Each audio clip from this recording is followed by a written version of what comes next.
talk to people about taking care of themselves like there's someone who they have responsibility for. And that's not a political issue too. It's an injunction to assuming that you have a certain intrinsic value, and that it's necessary for that value to manifest itself, for you to push yourself against the world, to challenge yourself, because otherwise what you're capable of won't manifest itself. It has to be developed. It has to be called forth by necessity, right? You have to pick a hard problem and try to solve it and push yourself against it and you have to try to do that truthfully and responsibly in order for what it is that you're intrinsically capable of and composed of to come to the forefront. And that seems like a very positive thing as far as I'm concerned, to encourage people to be responsible for themselves and for other people, and also to point out that you have a moral responsibility to do so for yourself just as you do for others. And I think that message has been very helpful to people. At least that's what they've told me. And it's predicated, the rule is predicated on the old Judeo-Christian idea, the oldest idea in some sense, that there's a relationship between logos, which is truthful speech and communication, and bringing things into being from chaotic potential. That's the idea that's put forward in Genesis. And also the idea that men and women alike are made in the image of God, which suggests that, like God, we have the capability of affecting potential, affecting the possible future and turning it into the actual present, and that we do that, at least in part, as a consequence of our ethical choices. Treat yourself like you matter. Talk to yourself like you would your best friends. Think about how you talk to other people. Think about, if you're watching this video, if you're a fan of this channel, you are probably pouring into so many people. You're giving them love, you're giving them encouragement, you're giving them belief, you're telling them they can do anything, right? Your friends, even strangers on social media, you're probably telling them that they can do things, right? You're believing in them, you're giving them confidence. But then what happens? You go home, you look in the mirror, and you're just telling yourself all the reasons why you can't do something. That voice inside your own head sucks, right? Telling yourself that you can't make it, that someone like you is never going to do it. We don't treat ourselves with the same level of compassion, empathy that we have for other people. You wouldn't talk to your worst enemy the way that you talk to yourself. And that's a big problem. I think that needs to shift, that needs to change. Because as long as you keep talking to yourself like you're a piece of garbage, then you're never going to accomplish anything great. We have to start to shift it. I had a whole bunch of issues in how I talk to myself. I used to say, well, I'm too shy, I'm too introvert, nobody's going to want to hear my story, my message doesn't matter, who am I to go off and do this? I have to have a huge ego. Even I'm sitting here filming in a parking lot. Like I would never do this. Only people with giant egos and loud mouths would ever do that. Right? I'm still working to unwind all of that. But the more you can catch it and the more you can shift it, it allows you to go off and do great things, not just for yourself, but for other people. Because if you fast forward, if the way you've been talking to yourself for the past couple of years continues to be the way that you talk to yourself for the rest of your life, nothing changes. So how do we shift? How do we get to a point where, hey, we're actually saying better things about ourselves? Number one is you have to catch the voice. What is the negative voice? What are you saying to yourself? Because a lot of it are just, it's not intentional.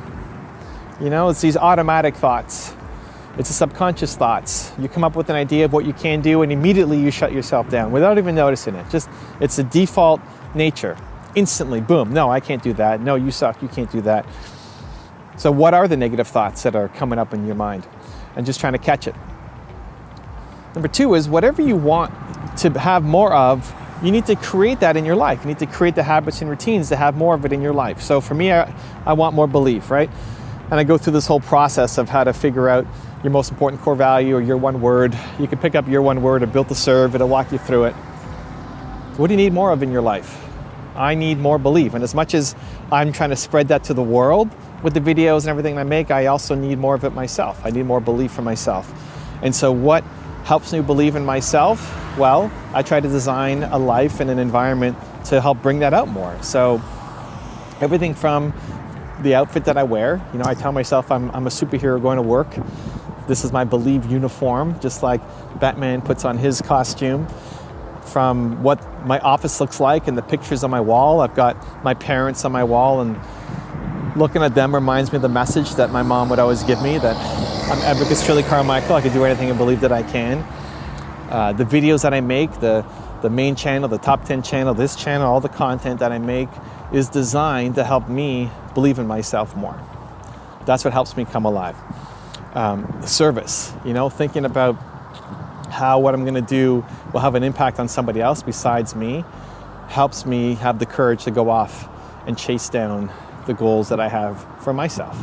So what is it that makes you come alive? What do you need more of it in your life? Because you're probably not getting enough of it, right? The thing that you need more in your life, you're not getting enough of it right now. That's why that negative voice is so powerful and default. So think about the people who you're hanging around and the media you're consuming, all of it. You're not getting enough of the thing that you need. So how do you get more of that thing and engineer it, design it so that it's part of your daily calendar, that's not randomly happening in your life, but it's with intent, must happen every day. So number one is catching that voice. What is that voice? Number two is designing that environment and the habits and the routines for yourself so that you're around it constantly. You're changing our environment to be around the thing that you know that you want to be. And then number three is empower people to pull you out of the matrix. Empower people to call you out. Empower people to give you feedback. Some of my favorite ways to do it, whenever I'm going to an event or whenever I'm talking to somebody I respect and I need some help, input, guidance, feedback, I'll say, tell me why I suck. Tell me why I suck at this thing. Why do I suck at this? How do I get better? And when I do that, it's because they give me their honest feedback. When you just ask for feedback, people will be afraid of hurting your feelings and you won't get the full info. So I say, tell me why I suck. And they say, well, you don't suck, but here's what you need to fix. I empower the people around me that if I say scary, difficult, or hard, then I have to go off and do the thing just because I said scary, difficult, or hard. I don't want to be the person who plays small. So my son in particular loves this one, right? It's like, Dad, you did it. You said scary. Shoot, okay. Now I have to go off and do it. What are your trigger words? What are the things that make you stay small? And then empower the people around you to call you out on it. So that when you don't catch it, because you won't catch it most of the time, you won't catch it. But when you can't catch it and somebody else can, not being defensive and not putting our guard up and realizing that, hey, this behavior is keeping me stuck. Empowering the people around you to give you the feedback, to pull you out of the matrix, so you can start turning what's subconscious to conscious. If you feel like you're a little bit stuck, if you feel like you want to do more and you're capable of more and you want to serve more and help more, and you know that you've got this voice inside you that's keeping you there, and you're struggling with how do I get it from subconscious and automatic negative to subconscious and automatic positive, everything starts to change. You have to treat yourself like you matter. Just imagine that you were actually your own best friend. Just imagine that you came to you with the problems that you're facing. What would you tell yourself? It's probably going to be something loving, something encouraging, something powerful, something positive, not the words that you're actually using to talk to yourself. This doesn't change in a day, It doesn't change in an instant. It's a process. But if every day, day by day, you can slowly start to believe in yourself more, empower yourself more, talk to yourself in a better way, you're going to create a much better life for yourself, and then you can pay it forward and help others. Because no matter what words you say, no matter how much you tell people to be positive, again, you're here watching this, you are the most positive person in your family, you're pouring into other people. No matter how much words you use, what they'll be inspired by most is your action. No matter how much you say, hey, love yourself, make this happen, I believe in you, if they see you not believing in yourself, not taking the action you need to take, they'll never be inspired to do it themselves either. They'll be most inspired by the actions that you take when you're afraid and you doubt yourself too. It's time to make a change. Let's make that change today. Also, to make sure you're actually taking action after watching this video, I've designed a special free worksheet just for this video. The worksheet will highlight all of the lessons learned in this video, as well as pull out our 3 favorite learnings and quotes that will inspire you to actually do something. The worksheet will also give you space to write down what your key takeaways are and your specific plan of action to make sure you're getting results. If you want the worksheet designed specifically for this video, absolutely for free, there's a link in the description below. Go click on it and start building the momentum in your life and your business. I'll see you there. Stop doing the things that you know are wrong that you could stop doing. Right? So it's a fairly limited attempt. First of all, we're not going to say that you know what the good is or what the truth is in any ultimate sense. But we will presume that there are things that you're doing that for one reason or another you know are not in your best interests. There's something about them that you just know you should stop. They're kind of self-evident to you. Other things you're going to be doubtful about. You're not going to know which way is up and which way is down. But there are things that you're doing that you know you shouldn't do. Now, some of those you won't stop doing for whatever reason. You don't have the discipline, or maybe there's a secondary payoff, or you don't believe it's necessary, or it's too much of a sacrifice, or you're angry or resentful or afraid. Who knows? So forget about those for now. But there's another subset that you could stop doing. It might be a little thing. Well, that's fine. Stop doing it and see what happens. And what will happen is your vision will clear a little bit. And then something else will pop up in your field of apprehension that you will also know you should stop doing, and that you could stop doing, because you've strengthened yourself a bit by stopping doing the particular stupid thing that you were doing before. That just puts you together a little bit more. And you could do that repeatedly for an indefinite period of time. And you know, that doesn't necessarily mean that you're going to ever be able to formulate a clear and final picture of what constitutes the truth and the good. But it does mean that you'll be able to continually move away from what's untruth and what's bad. And you know, that's not a bad start. Make a damn schedule and stick to it. Okay, so what's the rule with the schedule? It's not a bloody prison. That's the first thing that people do wrong. They say, well, I don't like to follow a schedule. Well, it's like, well, what kind of schedule are you setting up? Well, I have to do this, then I have to do this, then I have to do this, you know, and then I just go play video games, because who wants to do all these things that I have to do? It's like, wrong. Set the damn schedule up so that you have the day you want. That's the trick. It's like, okay, I've got tomorrow. If I was going to set it up so it was the best possible day I could have, practically speaking, what would it look like? Well, then you schedule that. And obviously there's a bit of responsibility that's going to go along with that, because if you have any sense, one of the things that you're going to insist upon is that at the end of the day, you're not in worse shape than you were than at the beginning of the day, right? Because that's a stupid day. If you have a bunch of those in a row, you just dig, you dig yourself a hole and then you bury yourself in it. It's like, sorry, that's just not a good strategy. It's a bad strategy. So maybe 20% of your day has to be responsibility and obligation, or maybe it's more than that, depending on how far behind you are.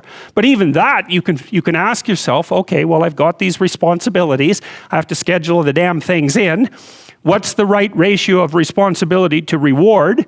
And you can ask yourself that, just like you'd negotiate with someone who is working for you. It's like, okay, you got to work tomorrow.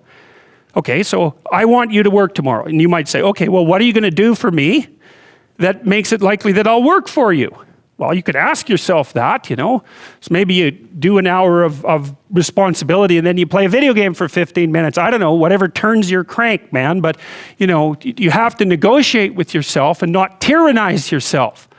Like you're negotiating with someone that you care for, that you would like to be productive and have a good life. And that's how you make the schedule. It's like, and then you look at the day and you think, well, if I had that day, that'd be good.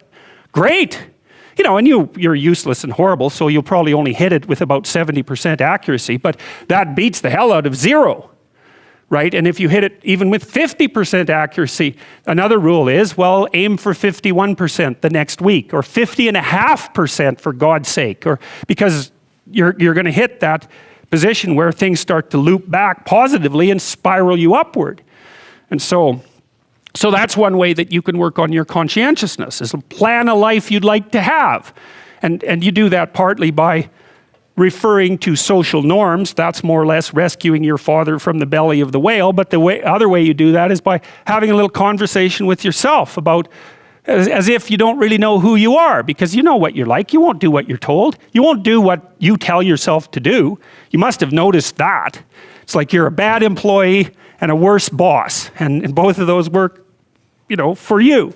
You don't know what you want to do, and then when you tell yourself what to do, you don't do it anyways. You should fire yourself and find someone else to be.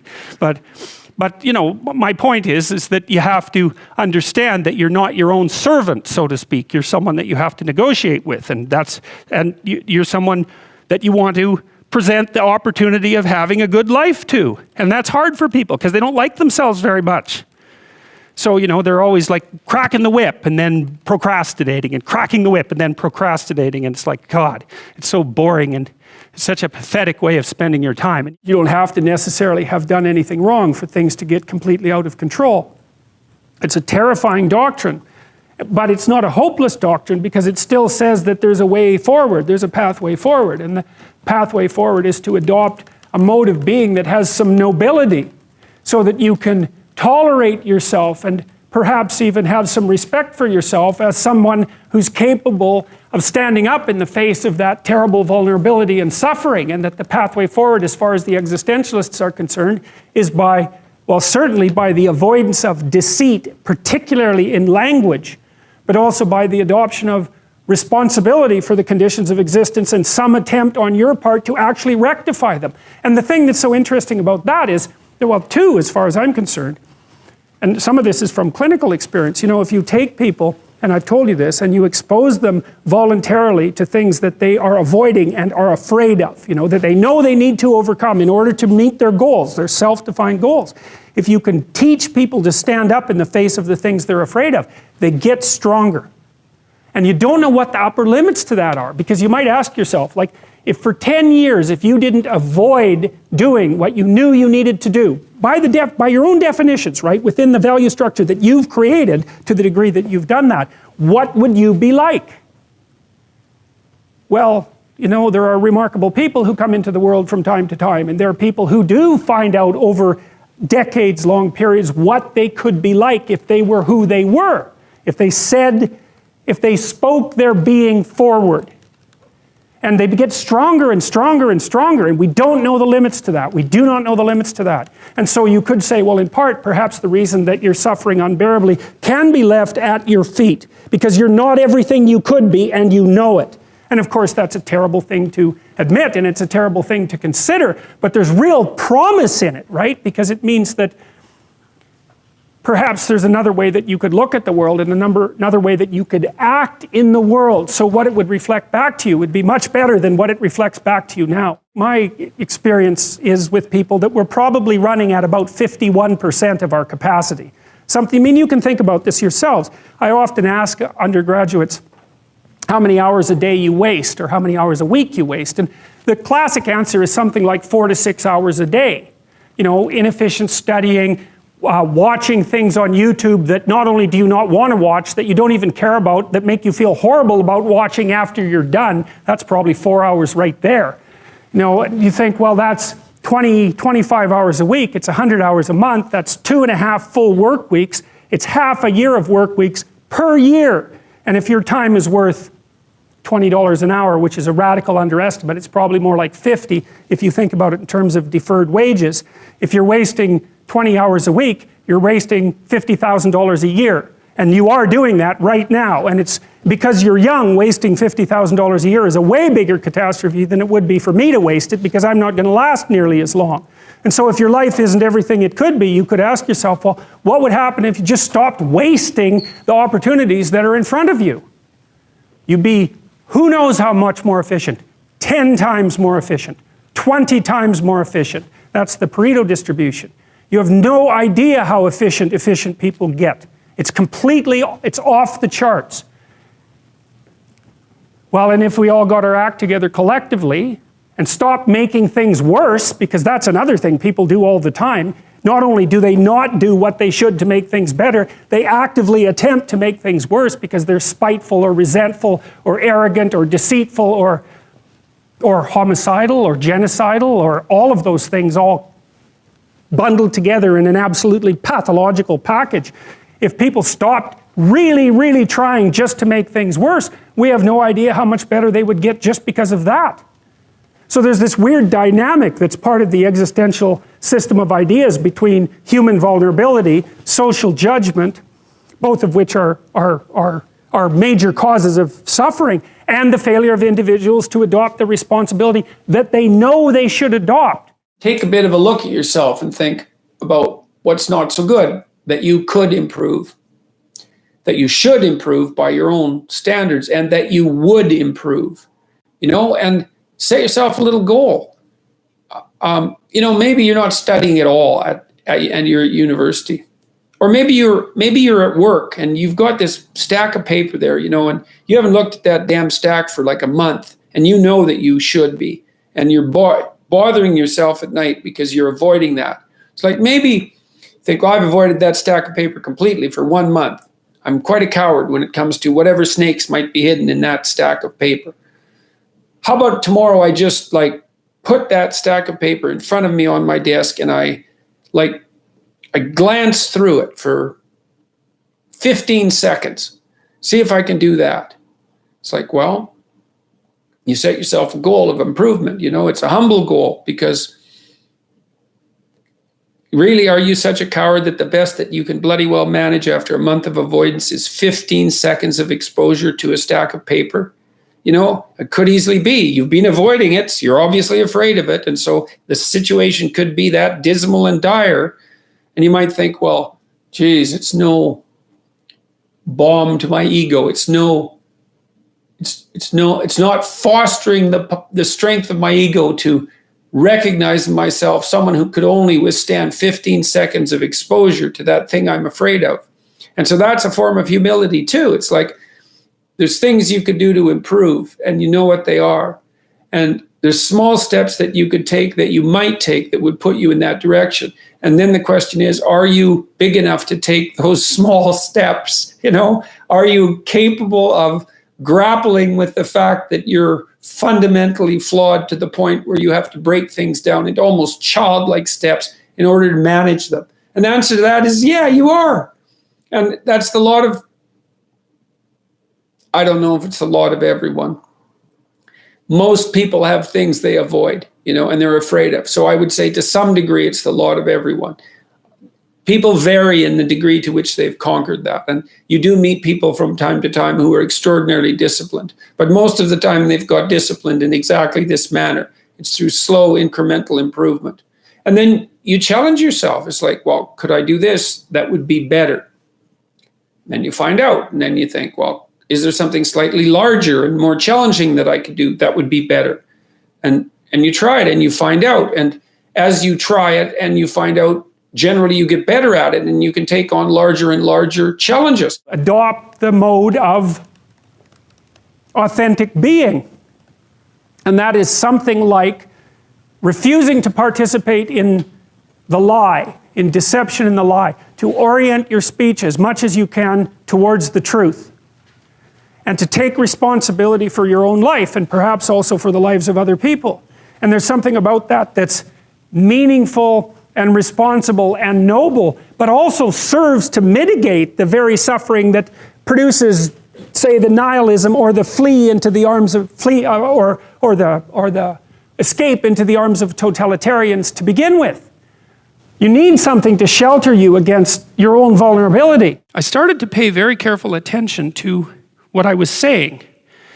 I don't know if that happened voluntarily or involuntarily, but I could feel a sort of split developing in my psyche. And the split, and I've actually had students tell me the same thing that has happened to them after they've listened to some of the material that I've been describing to all of you. But I split into two, let's say. And one part was let's say the old me that was talking a lot and that liked to argue and that liked ideas.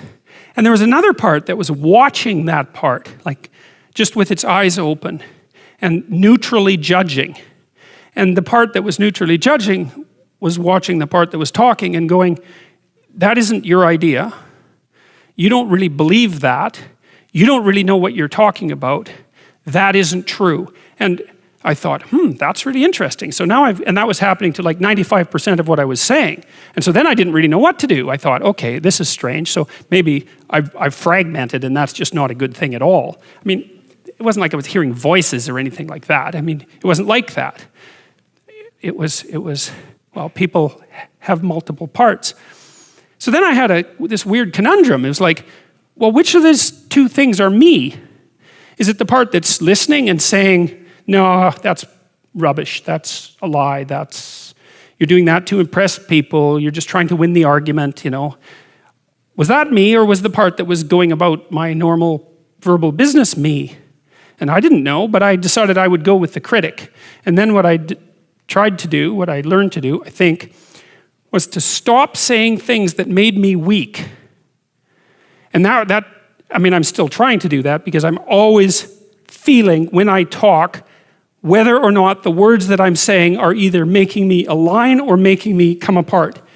And I think the alignment, I really do think the alignment alignment is the right way of conceptualizing it, because I think if you say things that are as true as you can say them, let's say, then they come out of the depths inside of you. Because we don't know where thoughts come from. We don't know how far down into your substructure the thoughts emerge. We don't know what processes of physiological alignment are necessary for you to speak from the core of your being. We don't understand any of that. We don't even conceptualize that, but I believe that you can feel that. And I learned some of that from reading Carl Rogers, by the way, who's a great clinician, because he talked about mental health in part as the coherence between the spiritual or the abstract and the physical, that the two things were aligned.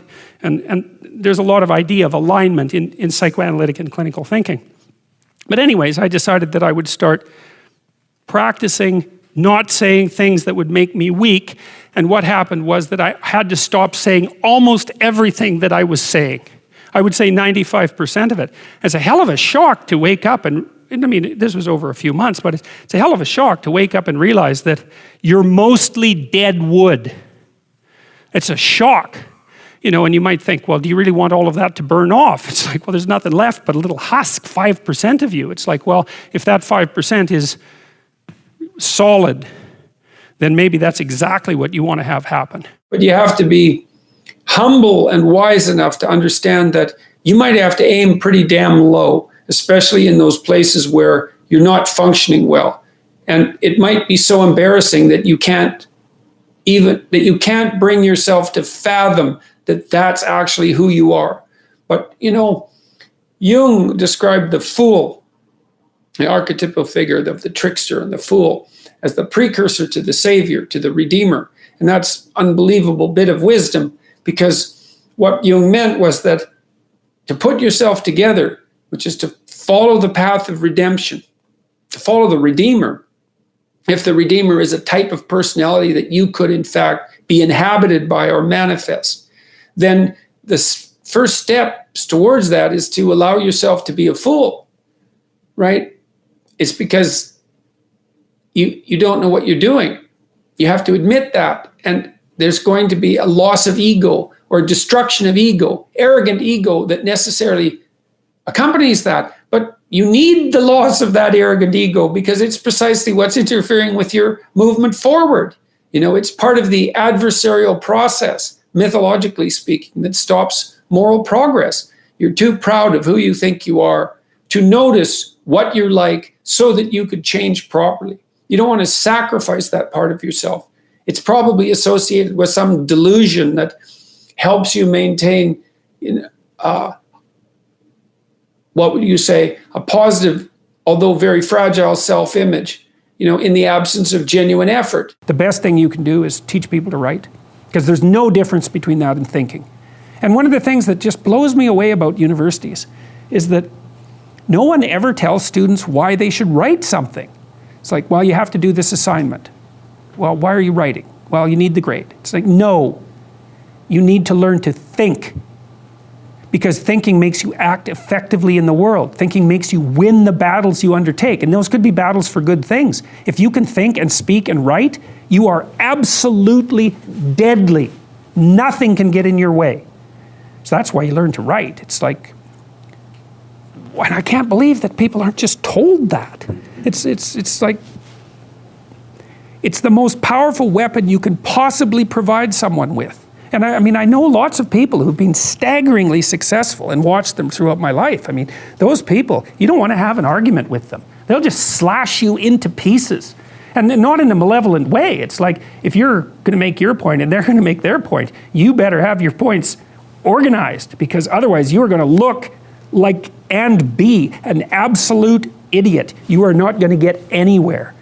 And if you can formulate your arguments coherently and make a presentation, if you can speak to people, if you can lay out a proposal, God, people give you money, they give you opportunities, you have influence. One of the things I've been talking to my audiences about is the relationship between responsibility and meaning, which is, what would you say? It's a constant refrain in the book. It's one of its underlying messages, let's say, or themes is a better way of thinking about it. You know, if you start with the presumption that there's a baseline of suffering in life and that can be exaggerated as a consequence of human failing, as a consequence of malevolence and betrayal and self-betrayal and deceit and all those things that we do to each other and ourselves that we know that aren't good, that amplifies the suffering. That's sort of the baseline against which you have to work. And it's contemplation of that often that makes people hopeless and depressed and anxious and overwhelmed and all of that. And they have the reasons. But you need something to put up against that. And what you put up against that is meaning. Meaning is actually the instinct that helps you guide yourself through that catastrophe. And most of that meaning is to be found in the adoption of responsibility. So if you think, for example, if you think about the people that you admire, well, you think about when you have a clear conscience first, because that's a good thing to aim at, which is something different than happiness, right? A clear conscience is different than happiness. Yeah, it's better. Yeah. That's you're not better. Like guilting yourself. You're not feeling bad about yourself. That's right. You feel that you've justified your existence, right? And so you're not waking up at 3 a.m. in a cold sweat thinking about all the terrible things that you've involved yourself in. What you said to someone that you shouldn't have said, or how you acted, or lied, what or opportunity you lost, or the things that you've let go that you should have capitalized on, and all of that.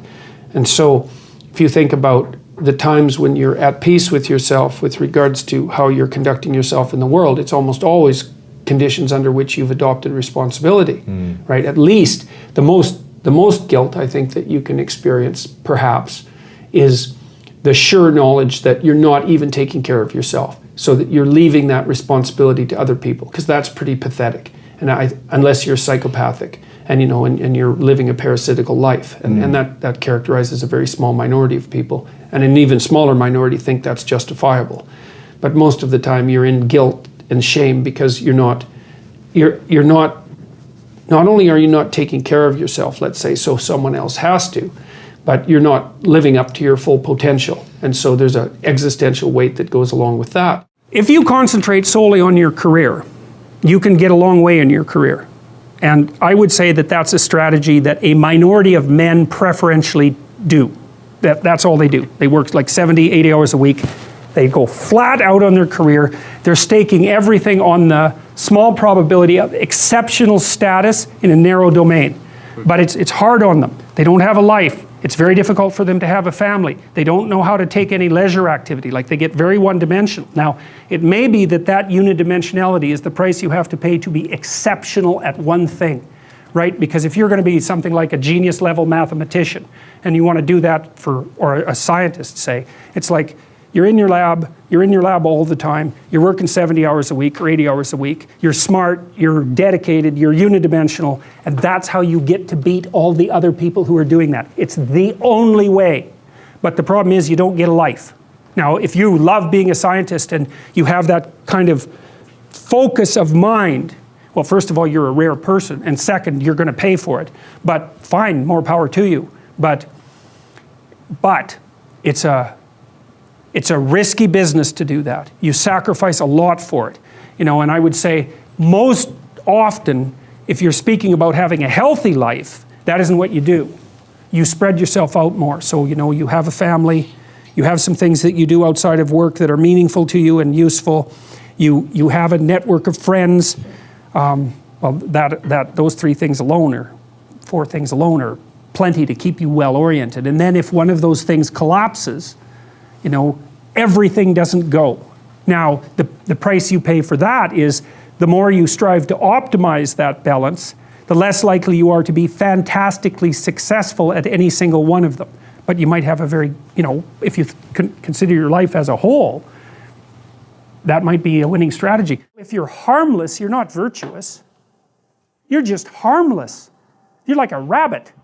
A rabbit isn't virtuous. It just can't do anything except get eaten. It's not virtuous.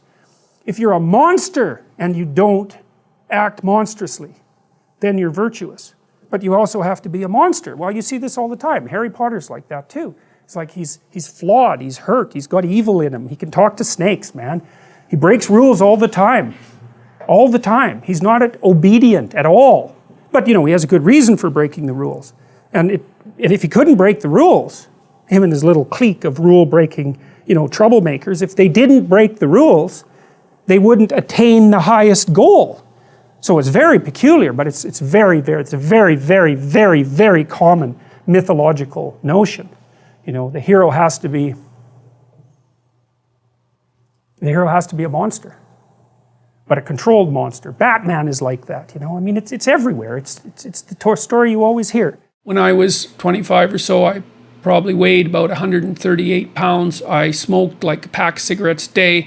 I drank tremendous amount of alcohol. I was from northern Alberta, this rough little town up in northern Alberta called Fairview, and you know, there were long winters there, and my friends were heavy drinkers, and most of them dropped out of school by the time they were 15 or 16, went off to work on the oil rigs, and you know, it was a rough town, and we drank a lot. And I started when I was 14, and you know, and so I had a lot of bad habits, let's say, and things that were, and I wasn't in great shape physically, and I was also still intellectually obsessed by, as I am now, and so that would have been in 85. But I decided around then, about 85, 84, something like that, maybe a little earlier, that I was really going to try to get my act together, and so I started doing that. First of all I quit smoking. Well, that took a long time because I eventually had to quit drinking too in order to quit smoking, and I started working out, started playing sports, which I'd never done. I don't regret that. I had a fine time when I was a kid, but I needed really to get disciplined, and I had to do it because I was working on these hard problems that I've been discussing with all of you, and I've been working on them really, obsessively since I was probably about 18, maybe even earlier than that, and got to the point around 25 when I was in graduate school trying to get my PhD, so doing all my research. Like, I published 15 papers by the time I graduated with my PhD, which was by a fairly large measure the most papers that any graduate student at that time had ever published at McGill. I think that's right. It might have been twice as many, or maybe twice as many, maybe even 3 times as many. And at the same time, I wrote Maps of Meaning, which was a terribly difficult thing to do, because I was writing about 3 hours a day doing that, and I couldn't do all that and continue with my misbehavior, my sort of, my what would you say, my hedonistic, my massive hedonistic consumption of alcohol and all of that. I just couldn't keep it up, and also work seriously on the issues that were at hand. So, I had to stop. That's a sacrifice. I had to stop messing about and straighten myself out. You're actually tougher than you think. You never knew that. And maybe you didn't want to take on the responsibility because, people play a role in their own demise, so to speak. When you had opportunity to go out and explore or withdraw because you were afraid, you chose to withdraw because you were afraid. So it's not only that you were overprotected often, it's that you were willing to take advantage of the fact that you were overprotected and run back there whenever you had the opportunity. So maybe you're a kid in the playground, right, and you're having some trouble with other kids, and in the back of your mind, I should deal with this myself, but you go and tell your mom and get her to intervene, and that that's not right. That you're breaking the social contract, but it's easier, and so that's what you do. You run off to an authority figure, and hide behind the Great Father, right? Roughly speaking. Well, the problem with that is you don't learn how to do it yourself. So then you have to relearn it painfully when you're 40. So then you take people out, you say, well, what are you afraid of? Rank it from 1 to 10. So 10 is, make a list of 10 things you're afraid of. The thing you're least afraid of we'll call number 10. So we'll start with that. Okay, well, I'm afraid of elevators. Okay, well, let's look at a picture of an elevator. Let's have you imagine being in an elevator. Let's go out to an elevator and let you watch the terrible jaws of death open, because that's how you're responding to it symbolically, right? And you're going to do that at the closest proximity you can manage. You find out you go do that, it works. You're nervous as hell, especially from an anticipatory perspective. Shaking. You go out, you stop, you watch it happen, and you actually calm down. You do that 10 times and it no longer bothers you. Well, what you've learned that you didn't die, but more importantly than that, you've learned that you could withstand the threat of death. That's what you've learned. And then you move a little closer, and then you move a little closer, and then you move a little closer, and finally you're back in what's no longer the elevator from a symbolic perspective. It's a tomb, right? It's a place of enclosure and isolation. And you learn, turns out I can withstand that. And then you're much more together, much more confident. And that's often, one of the things that often happens in situations like that, I've seen this multiple times, is that if you run someone through an exposure training process like that and toughen them up, they'll often start standing up to people around them in a way they never did before. If you concentrate solely on your career, you can get a long way in your career. And I would say that that's a strategy that a minority of men preferentially do. That's all they do. They work like 70, 80 hours a week. They go flat out on their career.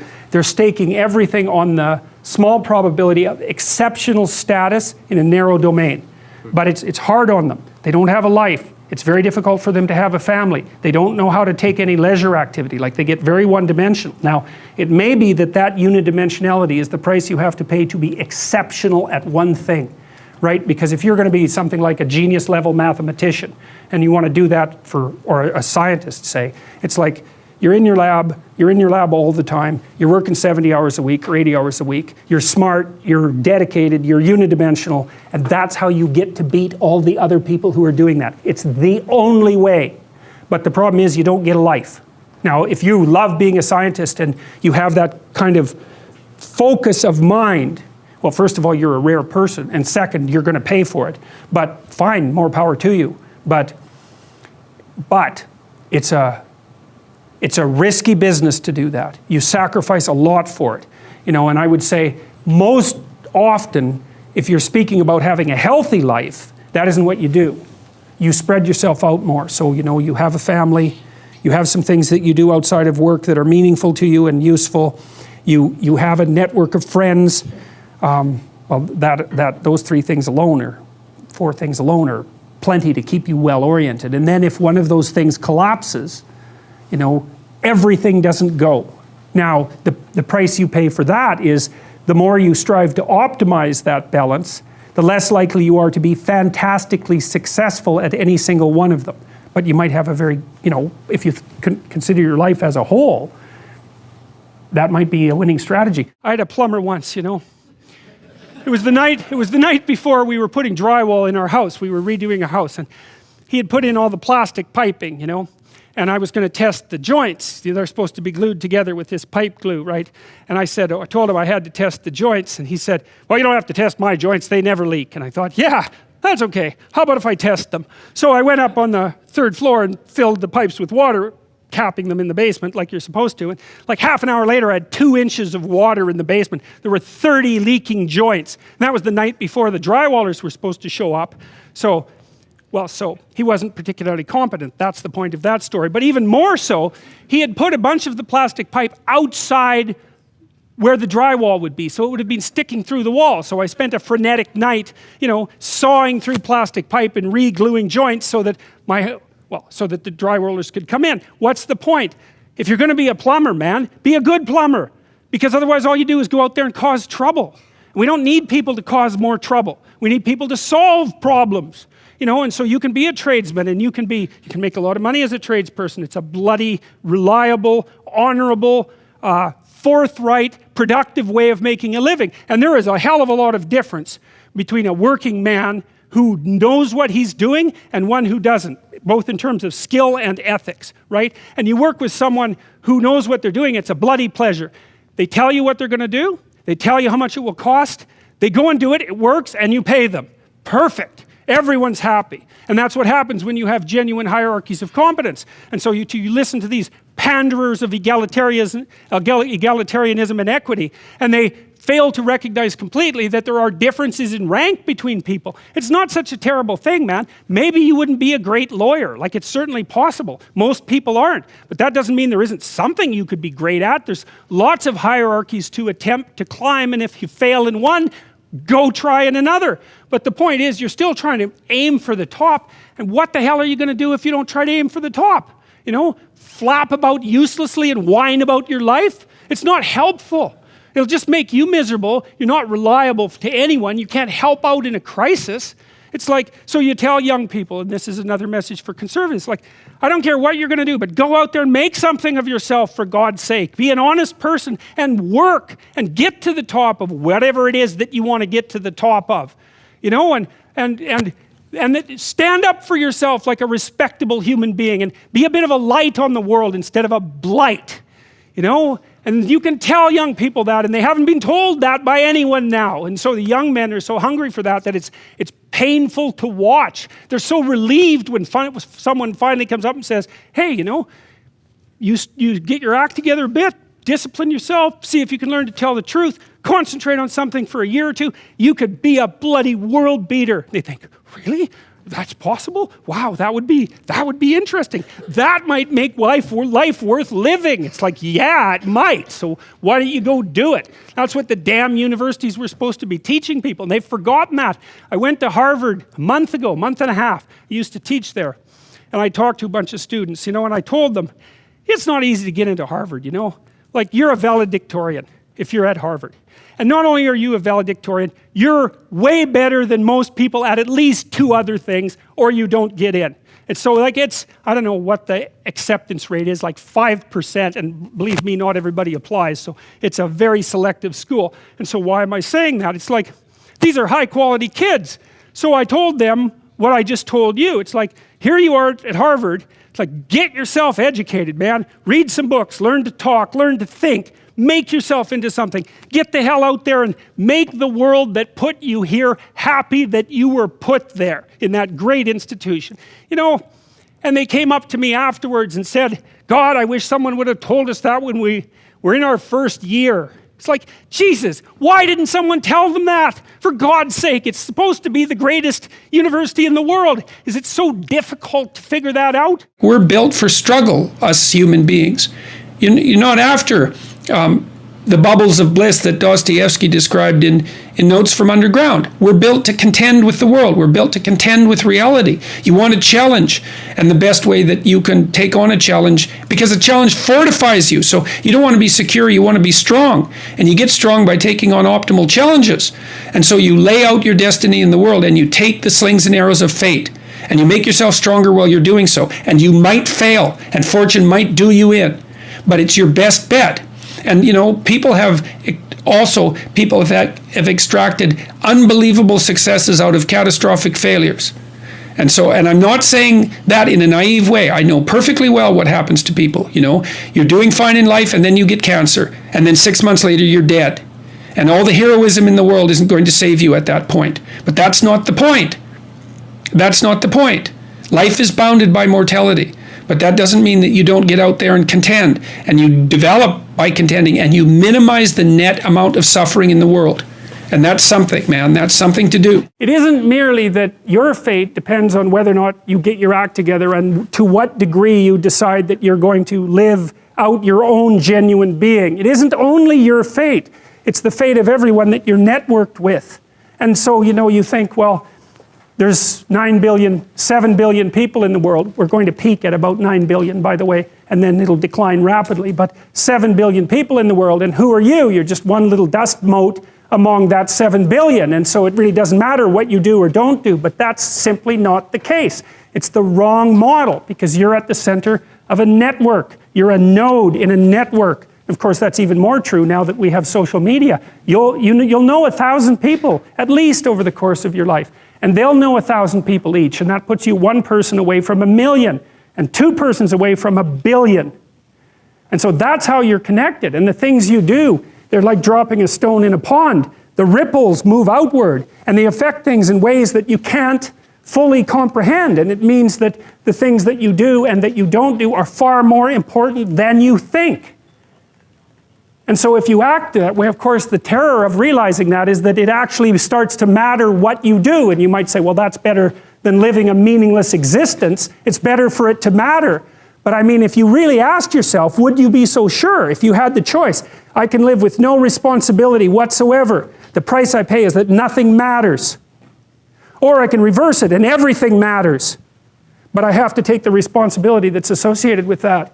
It's not so obvious to me that people would take the meaningful path. You know, when you say, well, nihilists suffer dreadfully because there's no meaning in their life and they still suffer. Yeah, but the advantage is they have no responsibility. So that's the payoff, and I actually think that's the motivation. Say, well, I can't help being nihilistic. All my belief systems have collapsed. It's like, yeah, maybe. Maybe you've just allowed them to collapse because it's a hell of a lot easier than acting them out. And the price you pay is some meaningless suffering, but you can always whine about that and people will feel sorry for you, and you have the option of taking the pathway of the martyr, so that's a pretty good deal, all things considered, especially when the alternative is to bear your burden properly and to live forthrightly in the world. Well, what Solzhenitsyn figured out, and so many people in the 20th century, it's not just him, even though he's the best example, is that if you live a pathological life, you pathologize your society. And if enough people do that, then it's hell. Really. Really. And you can read the Gulag Archipelago if you have the fortitude to do that, and you'll see exactly what hell is like. And then you can decide if that's a place you'd like to visit, or even more importantly, if it's a place you'd like to visit and take all your family and friends. Because that's what happened in the 20th century.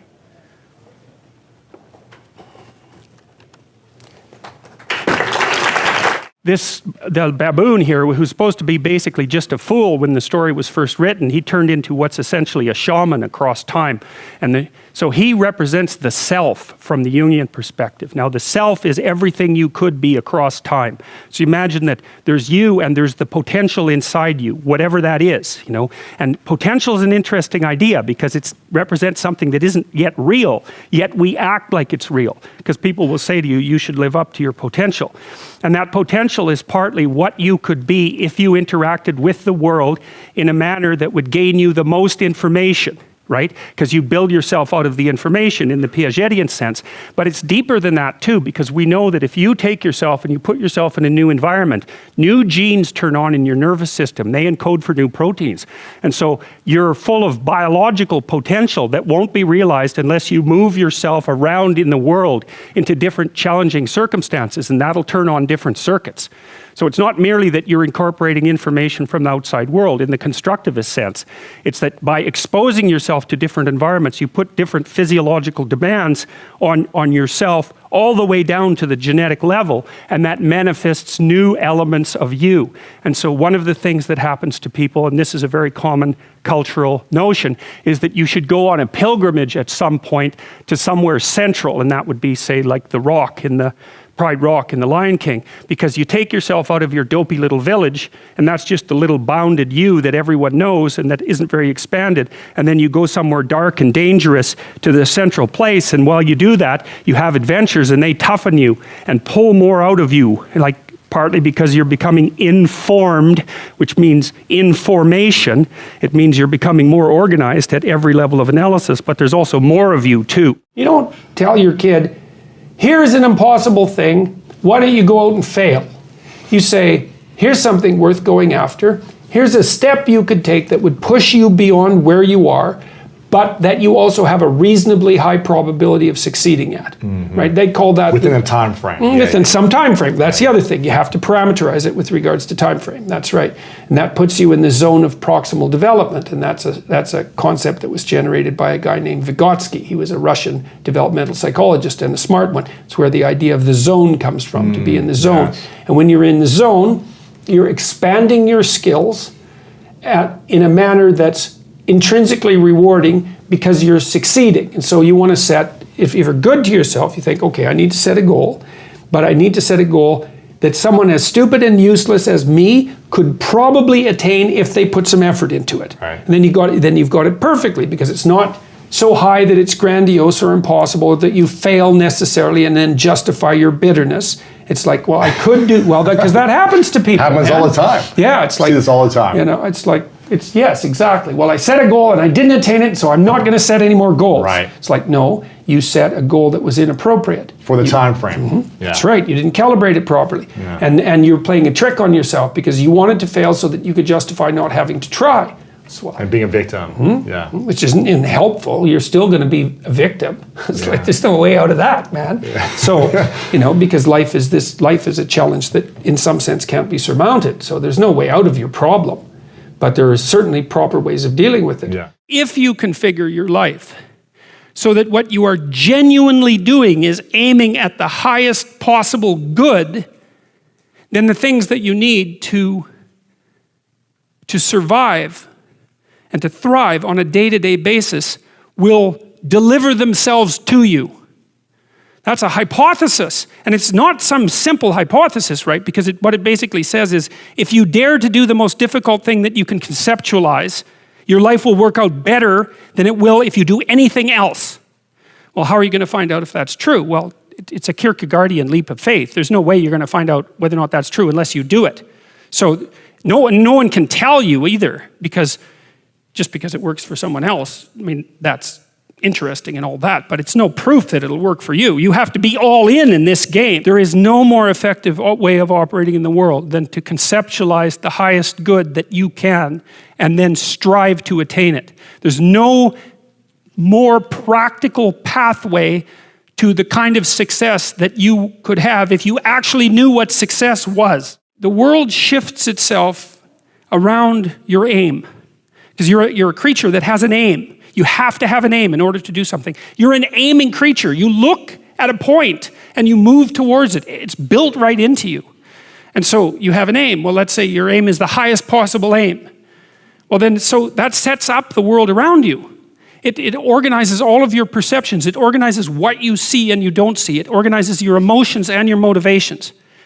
So you organize yourself around that aim, and then what happens is the day manifests itself as a set of challenges and problems, and if you solve them properly, then you stay on the pathway towards that aim, and you can concentrate on the day, and so that way you get to have your cake and eat it too, because you can point into the distance, the far distance, and you can live in the day.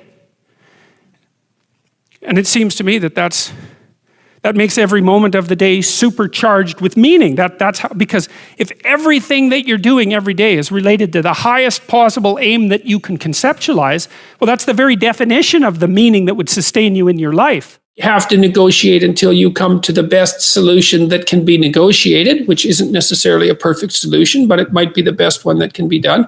And then you have to stick with it until the next negotiation. And if you get upset during the negotiations, which you likely will, because these are difficult topics, how to divide up responsibilities in the house, and people get mad because they feel they've been taken advantage of or aren't being listened to.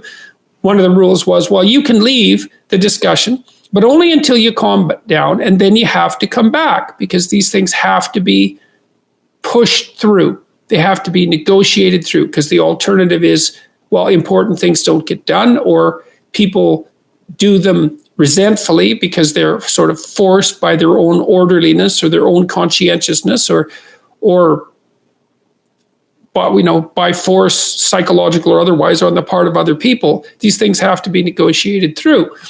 You can tell if you've got the balance between making peace and speaking the truth right if the conversation continues. And it can be emotional and will be and can be difficult because important things have to be dealt with. But as long as the people are still in the conversation and communicating, then you've got the balance right. And you might have to take a break. Maybe you have to hold off till the next day. Maybe sometimes when you're negotiating something that's difficult, you have to offer the other person the opportunity to sleep on their decision too, which I think is often a very good idea. If you have to make an important decision in your life, it's very useful to tell the person that you're negotiating with that, look, I'm interested in this and it seems good, but I'm not going to agree until I sleep on it. Gives you, well, lots of things happen when you sleep. You organize your brain when you sleep, at least to the degree that you can organize it. And you can often be more solid or more doubtful about a decision. Before you can be a painter who can paint what's beyond mere memory, you have to inculcate that discipline skill, and a lot of that is painful repetition and hard grinding work. It's the sacrifice of the present for the future. But once you manage that, then things open up. And virtually everything you learn of value is like that's very, very, very difficult to learn to write. And there's arbitrary rules that you have to follow and bind yourself to. And while you're learning those rules, the probability that you have any creative freedom to speak of or any facility with the rules is very low. You're a rank beginner. And even to some degree, whatever creativity you have is going to have to be stifled while you're passing through that keyhole. But if you pass through it, then something massive opens up on the other side. And it is definitely the case that disciplinary institutions, universities, are exactly that, is they're places of guidance, and they're places to encourage people to develop the discipline that's necessary to see beyond the discipline. I mean, that's why we have disciplines, right? I mean, the words aren't there by accident. You have to narrow yourself first, and then you can broaden outward. And so that's part of the process of maturation. That's part of the sacrifice of childhood. Say, in childhood, you're nothing but potential, but it's not realized and you don't know how to realize it. And so then the question is, well, how do you get to a point where you realize the potential? And the answer is, you sacrifice almost all of it to a single direction. This is Nietzsche's commentary on the Catholic Church. He's a great admirer of the Catholic Church, despite the fact that he was also a radical critic of Christianity. He said, the thing about the Catholic Church is that it forced everything to be interpreted within a single explanatory framework. And that was a discipline. And once that discipline was established, then the disciplined mind could explode in every direction, which is precisely what happened. And so, and that's the thing about growing up, is that when you're a teenager and a young adult, you have to sacrifice everything you could have been as a child to be the one thing that you're aiming at. But then that opens up, and the universities are part and parcel of that process. And you need the guidance, because the library is too large to wander through it unaided. You'll discover a little bit more about your potential as you discover who you are, especially the darker parts of yourself, because then you discover your potential for mayhem. There's some real utility in that. You know, a discovery that you're dangerous. It's such a useful discovery. It's actually something that strengthens you, because the first thing that a realization like that can, in fact, produce is the ambition to incorporate that danger into a higher order personality, that dangerousness into a higher order personality. And that can make you implacable. That can make you someone who can say no when you need to say no. You know, that can make you someone who won't avoid necessary conflict. And so that's unbelievably useful. If you want another amazing Jordan Peterson video, check it out right there next to me. I think you'll love it. Continue to believe, and I'll see you there. Let's say you want to fix up your house, which is actually quite a lot like fixing yourself up, which is a very common dream metaphor. Yeah. Well, the first thing you want to do is go look around and see what needs to be fixed.